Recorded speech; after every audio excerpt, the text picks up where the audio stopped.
Hello everyone, welcome back to my channel. Sorry for the gap in videos. I've recently had my first baby and it's been difficult to find scrappy time.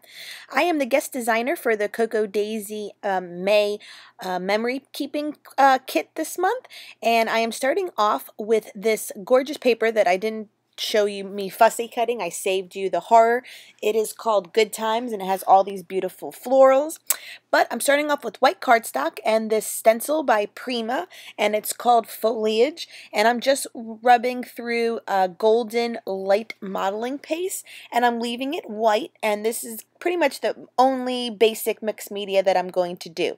I just wanted this white modeling paste to add texture to the background and create some more image and keep it white so that it doesn't compete with these gorgeous red flowers that I am trying to keep as the focal point for this layout. Now, I do scrape this through if you've ever worked with modeling paste, and you do have to let it dry because it's kind of like icing and it will smudge if you don't give it enough time to do that. So I'm just kind of filling in some holes and stuff because I have this idea that I wanted to cluster the photo with all the flowers on the upper right corner of this layout. So I just wanted to make sure I had that. Now this is a stamp set that's included in the kit, and I go ahead and take two of them out.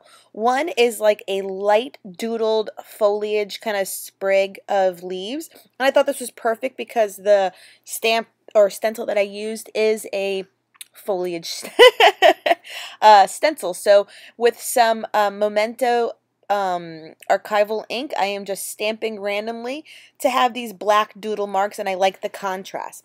Then they also had this like little triple doodle heart that's really tiny, so again I just thought I'll add some stamping interest so that if it peeks through from behind the flowers it will be of interest, and I'm using all the supplies that are provided in the kit.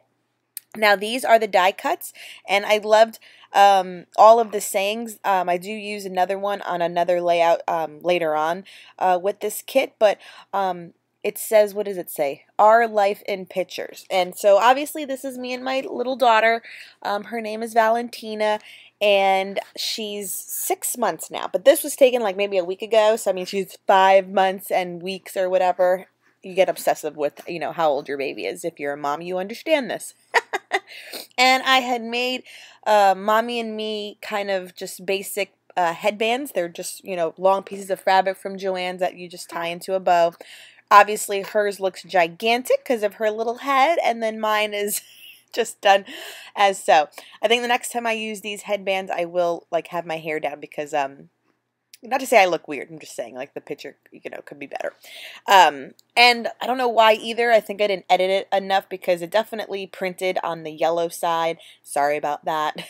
I need a new printer. I'm in the market to replace my Canon. I've had it for like 3 years and it just needs to be, you know, replaced. So I'm using some fun foam from Walmart. This is an easy way to add dimension to your photos and your layouts. I did take out those die cut pieces, are also included in the memory planning kit for this month of May. And like I said, this is like the general area I want these flowers in, so I will start adhering them down with some Scotch tacky glue, which was formerly known as quick dry, I believe. And then what I also did was I'm going to start adding them with wet glue because the texture in the background is very hard for just to use double-sided tape. Just know that if you're ever working with mixed media. And then I'm going to start having some of them also be popped up on the similar fun foam from Walmart, but I take out like a red color just in case you see it from the underside. It won't be contrast like I did for purple for the back. I just kind of grab whenever I need a piece. So as you look at the close-ups, you'll know that some of these flowers are popped up and some of them aren't. And I thought that too added tons of interest to, you know, having your eye look at this layout.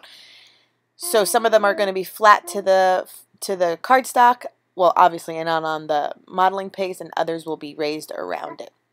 So this takes a little time. It's a little therapeutic, but you know, this is part of the scrapbooking, and I have to say, like, I'm glad I was able to find time to do and work with these kits because yeah, it's just, I miss scrapbooking, honestly. Like, for someone that scrapbooks like every day, the fact that I've only, honestly, I'll be honest, scrapped like 4 times since having her is a problem for me. I need to get into my craft room and do this more often because, like, obviously too, I am that mom that literally probably takes a good 10 photos a day of her, so I have to get in there and do this more and catch up. So here are some enamel dots that are also included in the kit. I did raise some of the die cuts as well. And then I do go in and add a few more of the stamps so that they peek out where I have some white space still. And I add the title with my fine liner that also has the Scotch tacky glue inside. So it came together really nicely. And then I do some journaling with a Project Life pen on the bottom, just kind of describing what I told you about our Mommy and Me headbands. And that will wrap it up for this. I am the guest designer for May, so I do have a few layouts coming to my channel, including me working with all these products, and they're gorgeous. This is the Summer Wishes collection. I'll leave the link down below so you can go ahead and purchase it if you desire. Thank you for joining me, and thank you for hanging around. Bye!